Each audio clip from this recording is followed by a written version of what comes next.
everyone, and welcome to a very special episode of CPAC Now, America Uncanceled, our 100th show. And we've been doing these shows, obviously, for a long time. I even did the shows before you joined us on the show. I think I've added a lot of, Definitely. like It's a true. lot of just positive energy to the show, Schlapp. It's true. This was when Schlapp was in like angry phase of COVID. It was not pretty, okay? It was not pretty. Just so everyone knows, the angry phase is still continuing. Okay? It's still going. I might have a smile on my face, but inside I'm a little bit upset. So, and we have a special guest We today. do. We are so thrilled to have Congressman Jim Jordan from Ohio, one of the greatest fighters we have in Congress, who's working constantly to ensure that we keep our freedoms here in America and push back against the progressives. And you have 100% really rating with the ACU. That's remarkable, right, Schlapp? That's almost impossible. I remember You have to be perfect. Rand Paul has like almost 100, but not 100. And so I said something to him about like what a great rating it was. And he said, well, what did you guys get wrong? Because, there is some subjectivity in all candor. You got some guys that are in the 90s who are, really solid and your buddies. Oh, yeah. And for some reason, we've just had a mind meld on all these questions of what's conservative or whatnot. We try to actually pick the big ticket items. We pick the top 25 votes. And what's your take on how those ratings work? I just hope it stays that way. Yeah, I get nervous right. now. I don't want to break I know, the that's- record, but that's a congratulations lot on of the 100th show. That's Thank you. that's amazing, and all the good work you do for defending the principles that make America a special place. So we appreciate that. So 100 shows. So we had to get the guy that had 100% rating. That was perfect. Yeah, I'm afraid I'm going to screw it up this time, but let's hope not. Let's hope not. No. Well, if you do screw it up, your wife Polly is here. Yeah, She'll let you know. I know how that works. I don't know how to quickly describe what's going on in the country, but you tried to the other day. We're going to show a clip where you explain kind of what you think the tenor of the mood is in the country. Mr. Chairman, Americans are afraid. For the first time during my years in public office, first time I talked to the good folks I get the privilege of representing in the 4th District of Ohio, folks all around the country, they tell me for the first time they fear their government. And frankly, I think it's obvious why. Every single liberty we enjoy under the First Amendment has been assaulted over the last year. So this was at the House Judiciary Committee with this testimony with Attorney General Merrick Garland. Congressman, I think that sums it up. Mm-hmm. Where is your sense? Do you believe that we are where we are right now as a country? I don't. The attacks on the First Amendment have been unbelievable. Every single right we enjoy as Americans under the first, your right to practice your faith, your right to assemble, your right to petition your government, freedom of the press, freedom of speech, every single one has been assaulted over the last year by left-wing government. But the interesting thing about that statement, that was at the Thursday hearing with the Attorney General. The very next day, talk about pushing back and making a difference and his memo being a catalyst. Mm-hmm. You know what happened the very next day is the National School Board Association, the catalyst for all that letter they sent to the president, and then Merrick Garland taking his action, going after school board members and parents showing up at school board meetings, I should say. The National School Board Association apologized for their letter. You read the memo they put out on their apology. They say we regret and apologize for the letter. Later in that same paragraph, since when have you seen a left-wing political organization apologize twice in the same paragraph? But that's what they did. So it is, I think, a kind of the last straw. And parents, I've said many times, you guys know this. You guys are parents. You got wonderful children. You know this. No high-paid lobbyist will ever beat a mom on a mission. These moms showing up at school board meetings, this is it. We're fed up with all the stuff that's taking place, but this is the final straw. And you're seeing Americans push back, so much so that the left-wing organization had to apologize for what they started. And then you see the ramifications politically. We have this governor's race in Virginia. Virginia is a state that we are temporarily living in, and it's a blue state now. It's not a purple state, it's a blue state. But out of nowhere, these issues of CRT, are parents domestic terrorists? Do parents have the right to go through the libraries and actually see what kind of stuff and crap and sewage is being poured into their kids? Yeah, and great point, Matt. Remember what's motivating these parents to show up. It's this racist hate America curriculum being taught in way too many of our schools. And they're saying, no, we don't support that. We don't want that for our children. and the big government says, we're smarter than you. We're smarter than the moms and dads who know the kid's name, who do everything for this child.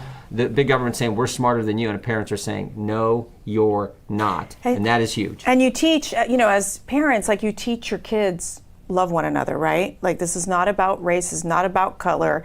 It is about, how we love each other as Americans, just as people. And for critical race theory to seep into the curriculums like we're seeing now, it's like become their religion. And you addressed this in a tweet that you put out.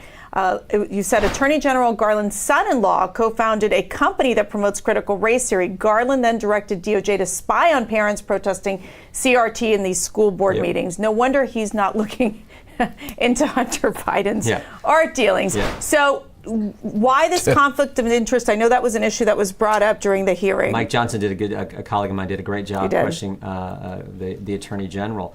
And his son has got a financial interest in this kind of curriculum that parents are protesting, being I think it's in like 23,000 different school districts or some big number where their curriculum is being, they have a contract with these school districts. So there is a financial interest there. And Mike asked him a simple question: did you go through the appropriate ethics and counsel and ask the appropriate questions before you started on this track of getting involved in school board matters? And he said he didn't.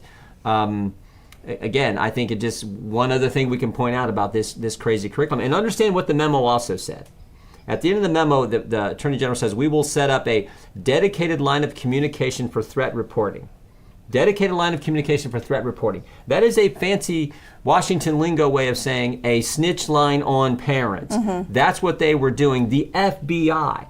And he indicated that over the next 30 days, from when this memo was issued on October 4th through November 3rd, that 30-day period, they're going to, in every single 94 U.S. attorney districts around this country, going to organize meetings to begin to implement all this. Right. And you're like, and remember the letter that prompted all this from the School Board Association talked about parents as domestic terrorists.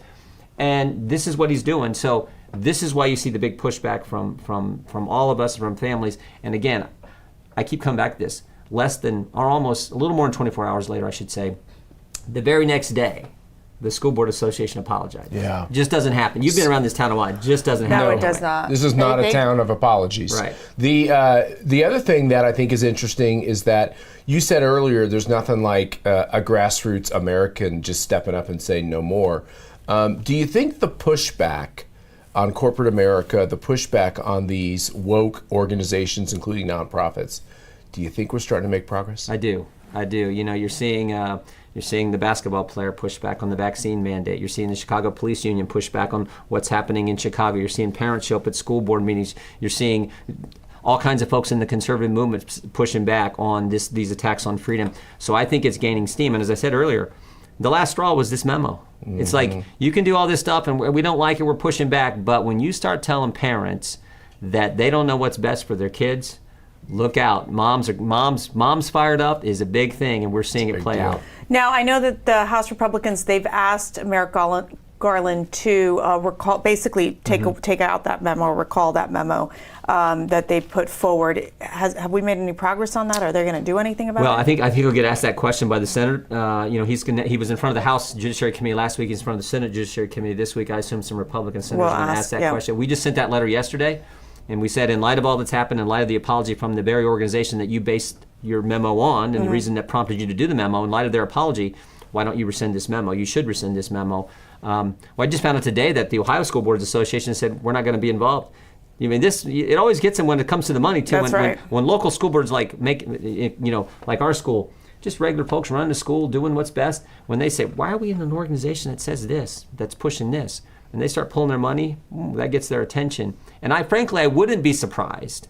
One of our staff members pointed this out. I wouldn't be surprised if the White House got a call from the McAuliffe campaign and said, wait a minute, this isn't playing too well in this race.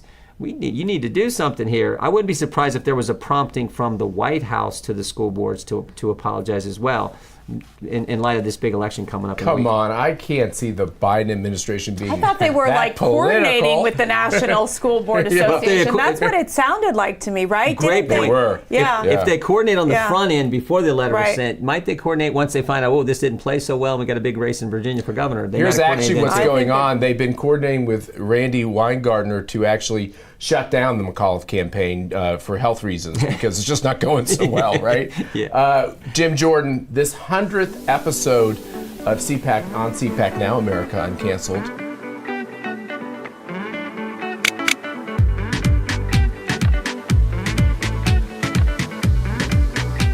Happy 100th video. Congratulations. Congratulations. Congratulations on your 100th episode. 100 episodes in, and you're still uncanceled.